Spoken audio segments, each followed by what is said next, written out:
Hello my friends, and welcome back to the well-hydrated game. Now today is the day for another big challenge. This is the map of Subnautica. Or rather, this is the map of Subnautica if you take the top-down view. If you were to go off the edge here, you would find the void. And if you were to go deep enough down, you would eventually find a place where the terrain cuts off, essentially forming a flat-ish bottom to the Subnautica map. And when I looked at this area the other day, I started to think to myself, there's many ways to stay underwater in Subnautica for an extended period of time. Would it perhaps be possible in survival to swim down there and then swim all the way across the map, emerging on the other side? Well, that's exactly what we're gonna figure out today, so strap on your air tanks, everybody. Get ready to hold your breath, and let's dive right into it. Now, first things first, we have to define what it means to swim all across the map. Now, the Subnautica map roughly has the shape of a square when looked at top down. So, in my book, and for this video, we're going with the definition that you need to swim from one side to the side that is opposite to it. So I cannot go across like this, I have to go all the way through. Now there is a bit of strategy to this because the map is thinner in some places, but we'll get to that eventually. For now, let's boot up the game and hop right in. Well, actually, before I do that, let's hop into creative and do a whole bunch of testing because I needed to know if this is even possible. And let me tell you, the results weren't as good as I had hoped. Now, I loaded into a survival world just as normal and climbed out of the life pod. Now, previously in creative, I found the places where I would be doing my dive. So the first thing I did in this survival world was that I went there and I marked the spots with beacons. While this does effectively help me too, the bigger reason here is that I want to A, be able to visualize how far I am from everything for you guys, and B, make sure that I am not cutting any corners and emerging in a way that would be either shorter or, not straight across the map. Now, in terms of where this dive will be taking place, one side will be right there behind the Aurora, and the other side will be at the Sea Treader's Path, right about where the tunnel begins, so somewhere around here on the map. And then I started playing as normal, swimming around, collecting some basic resources, grabbing some creepvine seeds, and making myself a knife. Equipped with this deadly weapon, I also made myself an air bladder. These will come in handy later. And since I had the resources for it, I also made a pair of fins. After a couple of slices with the knife, and some collected mushrooms, I was able to make myself a scanner, and then I made my first out of many O2 tanks. Now there's a bit of a checklist when going into this challenge, because the goal is to essentially be able to maximize my time spent underwater. And also, I didn't want to use vehicles for this, number one because they can't dive that deep, and number two, well, because it's going to be more fun for everybody. Well, except for myself because I actually have to do it. While swimming around, I also started scanning some sea glide fragments, and I also started crafting quite a few O2 tanks. I would need 4 in total. Now, because I was having trouble seeing at night, I also made myself a flashlight, even though this isn't strictly necessary to succeed in this challenge. And then I crafted my first high-capacity O2 tank. This would make diving deeper a lot easier, which would be helpful for gathering resources. Here, I also started using the air bladder. Honestly, this thing is super useful. I can't believe I haven't been using it more in my survival worlds, or in hardcore for that matter, because it allows you to just stay down for so much longer because you can make it up in just a couple of seconds. By Life Pod 6, I found another key piece of gear, the Ultra Glide fins, well, the blueprint for them. And then I managed to finish scanning the Sea Glide, which is awesome, another piece of gear ready. I then started making more high-capacity O2 tanks. If you don't know, in Subnautica there is a trick which you can utilize, whereby having multiple full O2 tanks in your inventory, you can swap in between them when one runs out, therefore prolonging your time underwater. I'm sure you can see where we're going with this. I also quickly made myself the rebreather. This would allow me to consume less oxygen at depths greater than 100 meters. And I was also able to finally craft a sea glide, which would make exploration a much easier job. I then went to the mushroom forest to look for pieces of the modification station, but honestly, Man, I spent like half an hour in here and I found nothing, so I kinda gave up on it. I did find this time capsule though, which is freaking cool. Thank you so much for leaving it behind. Then I finally found some modification station fragments. As you can see, I'm being shot at by that tiger plant, so I'm just trying to strafe around to not get hit. But yeah, finding these was a pain in the butt and it took longer than I would like to admit. Luckily, at last, I found the third one, and now it was time to head back to the life pod. Now back at the life pod, I made the habitat builder so that I would be able to build this modification station. With that, I built a simple compartment. Oh yeah, the ship decided to explode at this point. And finally, I added a small solar panel to my base to make sure it had a bit of power. A little bit of gathering resources later, I was able to build the modification station, and now it was time to get those ultra glide fins. This didn't take very long. Luckily, those resources are not super hard to get. These would again be instrumental at allowing me to move faster, especially with the slowdown that comes from carrying many O2 tanks. Now it was time to assemble the final piece of my gear I would need, and so began the long trip to Officer Keen's life pod, which would house the blueprint for the ultra high capacity tank. I took one breath and then dove pretty deep to get it. You know, it is surprisingly deep. On top of that, I wasn't sure exactly where in this biome it is. I just knew it was in one of these crevices, but luckily it didn't take me too long to find it, and right next to it, the data box with the blueprint I would need. Back at base, I proudly marched toward the modification station and built my first ultra high capacity tank. Only 3 more. Luckily, I'd been hoarding lithium the whole game up to this point, so surely I would have enough, right?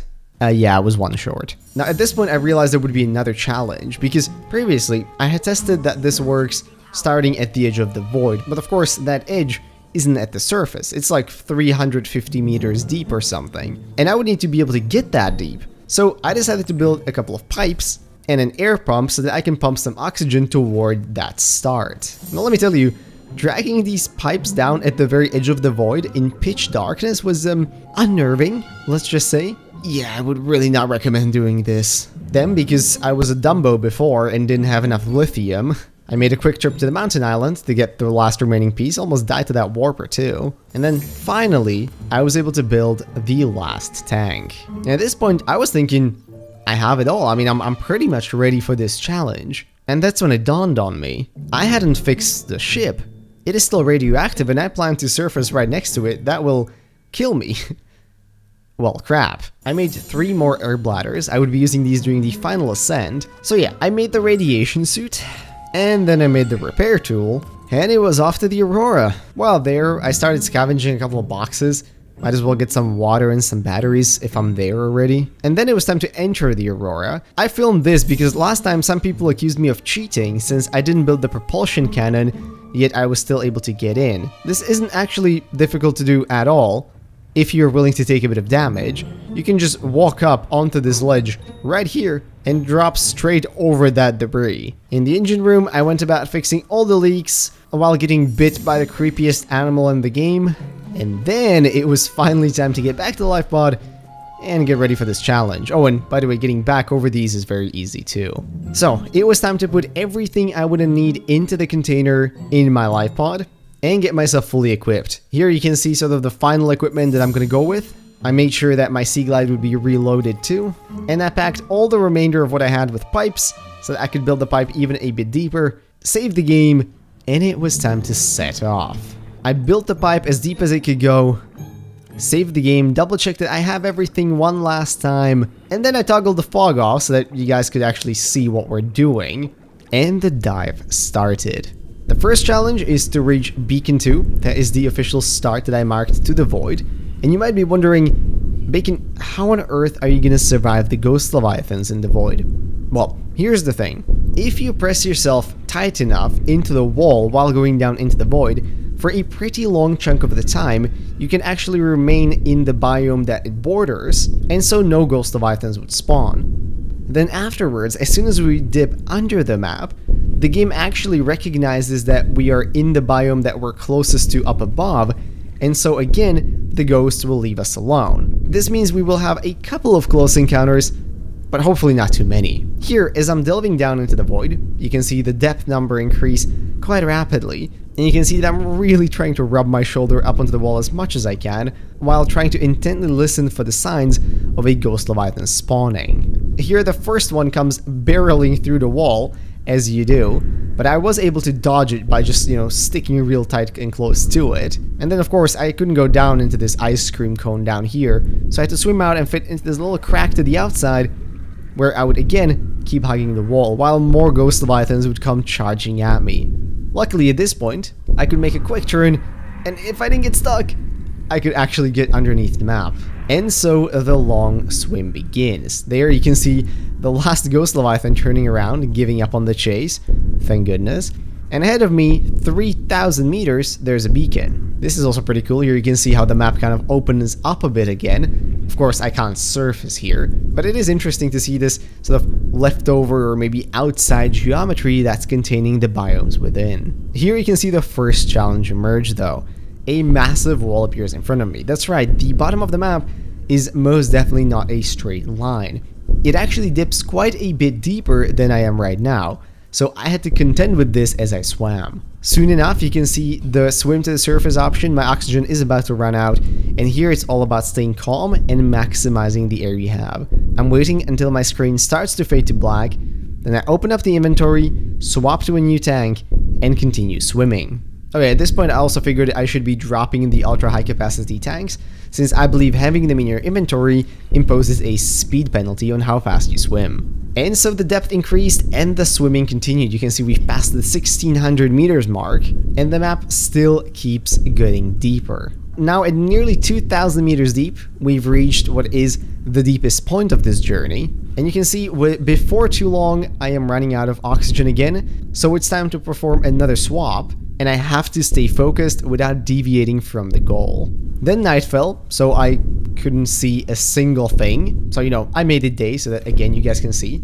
And here, it looks like we've reached the edge. Look, the beacon is just 1,000 meters up. It's all about surfacing and we're done, and I still have leftover air. Well, it's not quite that simple. You see, as I approach that beacon, you realize only that is the bottom lip of the map. I swim past it, and now we're back in Ghost Leviathan territory, so I'm hugging the wall as tightly as I can. There you can see one spawn in already, and my oxygen is running deep too. This is a lot of things to contend with at once. I performed the swapping maneuver one last time. We are now on my final tank, and still more than 800 meters deep. Here I'm really hearing the Ghost Leviathans on my tail, so I pull out one of the air bladders, and I shoot up with it, escaping from death's grasp. Wasting no time, I pull out another one, and I keep swimming up as fast as I possibly can. Luckily this one pushes me back into the crash zone biome, so the ghosts should no longer be a problem. There you can see me looking back too. And finally, with the help of the final air bladder and the last 27% of my Sea Glide battery, I breached the surface, and we've made it, guys, to the other side of the map. Wow, what a journey that is. Can't really say I would recommend this challenge, but look, I know what everybody here is going to say. Bacon, first of all, you used the fog command, and also then you made it day, which yet again could be counted as cheating. And okay, I hear you. So I did the whole thing again, this time without using the fog command, just to prove that it is also possible this way. I can say this was definitely a lot harder. I had to actually rely on the map that is embedded in the Sea Glide while going down to see protrusions from the wall, and this one came much closer to the wire. I also almost completely depleted my Sea Glide battery here. But I will say, there are probably ways to make it even easier to do this challenge if you want to try it yourself. Hopping off with a prawn suit, for example, could get you to the edge of the map with essentially zero risk of being caught by the Ghost Leviathan, since they cannot keep up with you. But you would have to sacrifice a prawn suit, of course. Additionally, I believe there are, of course, glitches to give yourself like infinite oxygen. But that is a glitch, so I don't really count that as a legit way of beating the challenge. You could also probably build the pipe quite a bit deeper to give yourself more oxygen and make the trip easier. You could obviously prep up a pipe on the other side as well, give yourself a recharge on the way up. You could build more air bladders. I believe you could probably also fit another oxygen tank into your inventory. Look, there's many options. Bottom line is, It is possible, and you know, if you're a glutton for punishment like I am, you can try it yourself. But anyways, guys, that was another crazy challenge in Subnautica. If you have any more ideas like this one, please let me know down in the comments below. I will definitely read them. I hope you enjoyed the video. If you did, maybe consider leaving a like, commenting, or subscribing. All those would be very much appreciated. And with that, I'm going to wish you all a beautiful rest of the day, and I'll see you in whatever next video I make. Bye bye.